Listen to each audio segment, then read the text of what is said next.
Bonjour à tous. Comme vous l'avez vu dans le titre, aujourd'hui nous allons parler de spiritualité. Dans le programme de notre communauté Ujamaa, nous avions annoncé dès le départ que nous allons parler principalement de 5 aspects, c'est-à-dire l'aspect social, culturel, économique, politique et spirituel. Et aujourd'hui, nous allons aborder le sujet ô combien sensible de la spiritualité. Alors, c'est parti. Vous êtes-vous déjà demandé pourquoi nous avons tous tendance à croire en un être supérieur? Que vous soyez dans un milieu urbain comme le nôtre, ou que vous viviez dans le coin le plus reculé de la planète, vous allez rencontrer des gens qui vouent une sorte de culte à une ou plusieurs divinités ou esprits. Mais par quel phénomène? Pour comprendre cela, revenons loin dans l'histoire. Dans cette vidéo, je vous parlais d'où et comment sont nés les hommes. L'être humain tel qu'on le connaît aujourd'hui est né en Afrique, près des Grands Lacs, il y a 300 000 ans et a commencé à peupler le reste du monde à partir d'il y a environ 60 000 ans. L'homme noir africain a donc vécu seul sur cette planète pendant au moins 240 000 ans avant que les autres peuples ne commencent à se créer et à voir le jour. Cela signifie que tous les aspects de la vie humaine, c'est-à-dire la civilisation, les arts, l'astronomie, la médecine, la culture et la spiritualité, dont il est question dans cette vidéo, les Africains ont eu largement le temps de développer tout cela. Comme je l'expliquais dans cette vidéo-là, si vous ne l'avez pas vu encore, je vous mets le lien dans la description en bas de la vidéo. Alors, où est le rapport avec notre sujet d'aujourd'hui ? Du fait que les Africains sont les premiers à avoir pratiqué la spiritualité, cela signifie qu'ils sont aussi les premiers à avoir fait allusion au concept de Dieu ou en un être supérieur quel qu'il soit. C'est indéniable.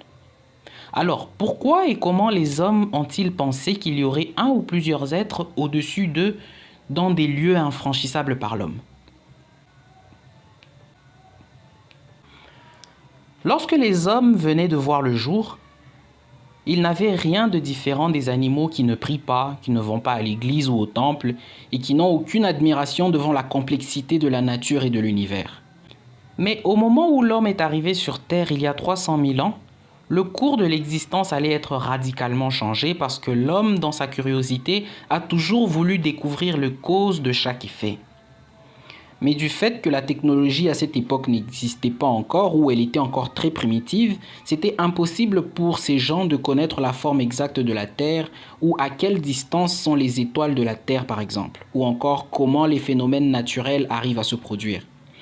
Voilà pourquoi dans certains anciens textes, nous trouvons une description du monde totalement farfelue. Les anciens voyaient le monde comme un ensemble en 3 étages, dont l'étage du bas était celui des morts, l'étage du milieu était celui des hommes et des vivants, et celui du haut était celui des dieux, l'étage des dieux et des divinités, ou des esprits. Prenons 2 exemples. Chez les Vikings, par exemple, on pensait que le monde était un arbre reparti en 3 étages qu'ils ont appelé Yggdrasil, je ne sais pas si je prononce bien, et dont les racines étaient le monde des morts, le tronc et les branches étaient le monde des humains et donc des vivants, et le feuillage le plus haut était le monde des dieux où se trouve le royaume d'Asgard où vit Odin le Tout-Puissant. C'était ça chez les Vikings. Chez les Hébreux aussi, le 2e exemple, chez les Hébreux c'était la même chose à la même époque, c'est-à-dire ils avaient la même vision du monde, ou presque, c'est-à-dire le monde était aussi divisé en 3 étages, en bas c'était le Sheol ou le monde des morts, au milieu c'était la terre plate ou le monde des hommes, là où ils vivent, et en haut on avait un dôme qu'ils ont appelé le ciel et qui était la demeure de Yahvé, leur Dieu, et ses anges. Cette description, elle se trouve dans les textes sacrés des Hébreux. Proverbe chapitre 8, verset 27. Lorsque Dieu disposa les cieux, j'étais là, lorsqu'il traça un cercle à la surface de l'abîme. Donc la terre est un cercle. Isaïe 40, verset 22.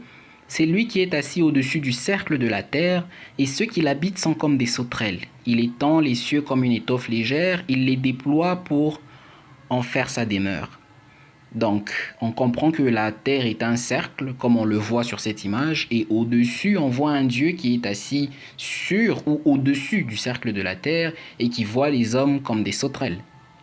Daniel chapitre 4, versets 10 à 11. Voici les visions de mon esprit pendant que j'étais sur ma couche. Je regardais, et voici, il y avait au milieu de la terre un arbre d'une grande hauteur, Et cet arbre est devenu si grand que sa cime s'élevait jusqu'aux cieux et on le voyait des extrémités de toute la terre.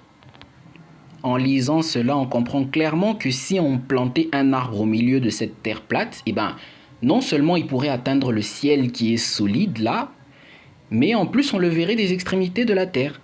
Parce que sur une terre ronde comme on la connaît, non seulement cet arbre n'atteindra rien, parce qu'au-dessus il n'y a rien, au-dessus de la terre en tout cas il n'y a rien, mais en plus celui qui se trouve de l'autre côté de la terre là, il ne pourra jamais voir cet arbre même si cet arbre arrivait à atteindre les étoiles. Jamais. Déjà que la terre ronde elle-même n'a ni milieu ni extrémité. Alors comment est-ce qu'un arbre peut pousser au milieu de la terre et qu'on le voit des extrémités de la terre? 1 Samuel chapitre 2 verset 8. Car à l'Éternel sont les colonnes de la terre et c'est sur elles qu'il a posé le monde. Isaïe 24 verset 18. Car les écluses d'en haut s'ouvrent et les fondements de la terre sont ébranlés. Job 9 verset 6. Il secoue la terre sur sa base et ses colonnes sont ébranlées. Clairement, on voit bien que cette terre plate, ce cercle de la terre, il est posé sur des colonnes ou sur des piliers. Donc le Dieu là qui est au-dessus du cercle de la terre et qui voit les hommes comme des sauterelles, aurait créé le monde et l'aurait posé sur des piliers. Genèse chapitre 1 versets 6 à 8. Qu'il y ait une voûte pour séparer les eaux en deux masses. Et cela se réalisa. Dieu fit ainsi la voûte qui sépare les eaux d'en bas de celles d'en haut. Et il nomma cette voûte ciel. Genèse chapitre 1 versets 14 à 17. Dieu dit qu'il y ait des luminaires sur la voûte du ciel pour séparer le jour d'avec la nuit, que ce soit des signes pour marquer les époques, les jours, les années, et qu'ils servent de luminaires sur la voûte du ciel pour éclairer la terre. Dieu les plaça sur la voûte du ciel pour éclairer la terre, pour présider au jour et à la nuit, et pour séparer la lumière d'avec les ténèbres. Dieu vit que cela était bon. Là, on voit clairement ou on comprend clairement que c'est quelqu'un qui a fabriqué un dôme solide et qui a placé des ampoules sur ce dôme-là pour éclairer le cercle de la terre qui se trouve juste en bas. Voilà pourquoi un peu plus loin dans Marc chapitre 13 versets 24 à 25, on lit que en ces jours-là, le ciel s'obscurcira, la lune ne donnera plus de son éclat et les étoiles tomberont du ciel. Donc, le soleil, qui est une étoile moyenne comme les autres, n'est même pas 100 fois plus grosse que la Terre. Elle est beaucoup plus grosse que la Terre. Alors, comment est-ce qu'on peut expliquer que des étoiles qui sont des milliers de fois plus grosses que la Terre puissent tomber sur cette Terre-là? C'est juste clair que les rédacteurs de ces textes-là pensaient que les étoiles étaient des petites guirlandes lumineuses attachées sur un plafond solide et que si leur Dieu se mettait en colère, les étoiles qui sont des petites ampoules vont tomber sur la terre les unes après les autres.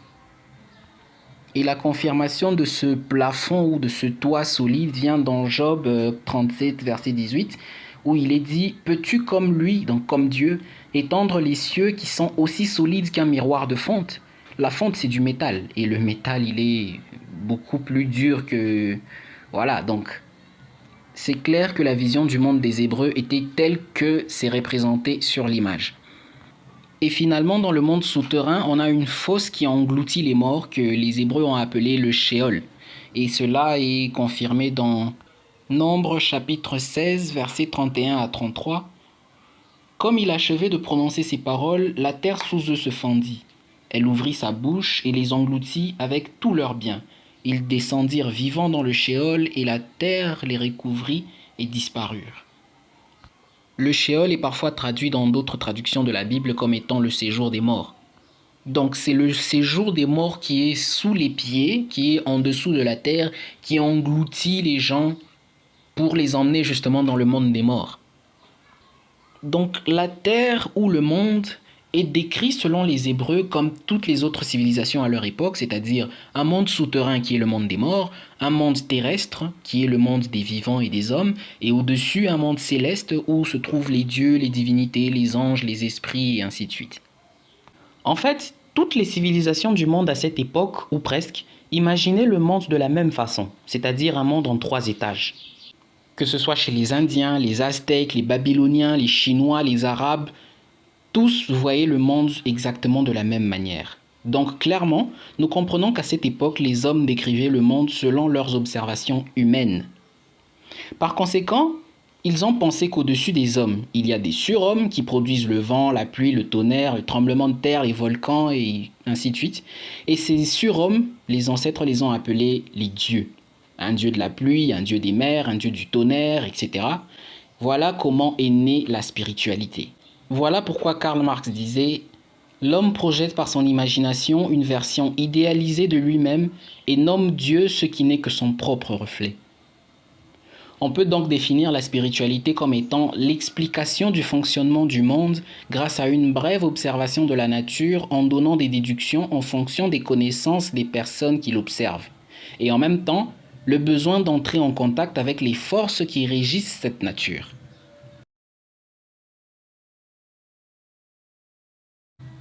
Alors, quelle est la différence entre religion et spiritualité ?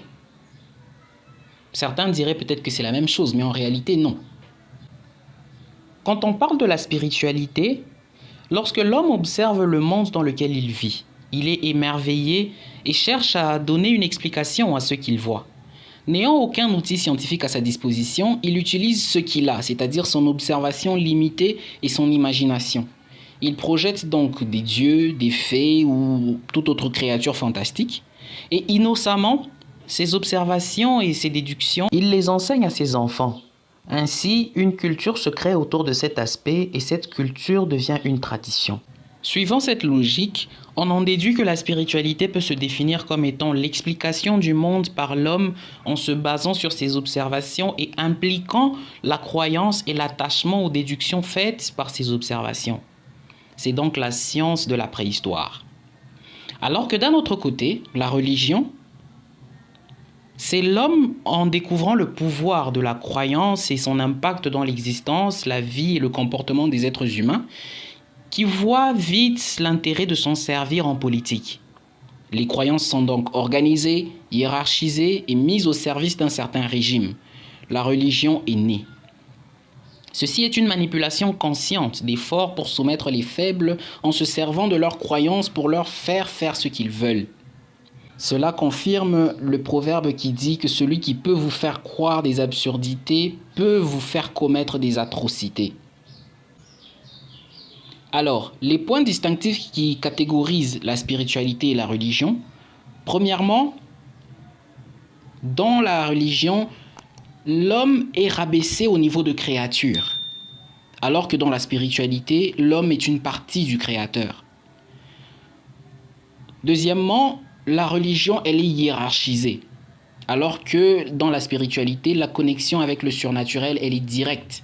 On n'a pas besoin de passer par quelqu'un ou que quelqu'un prie pour nous pour qu'on soit en connexion avec le surnaturel. Non, la connexion, elle est directe. Chacun peut, à sa manière, entrer en contact avec le surnaturel. Troisièmement, dans chaque religion, on a un livre sacré.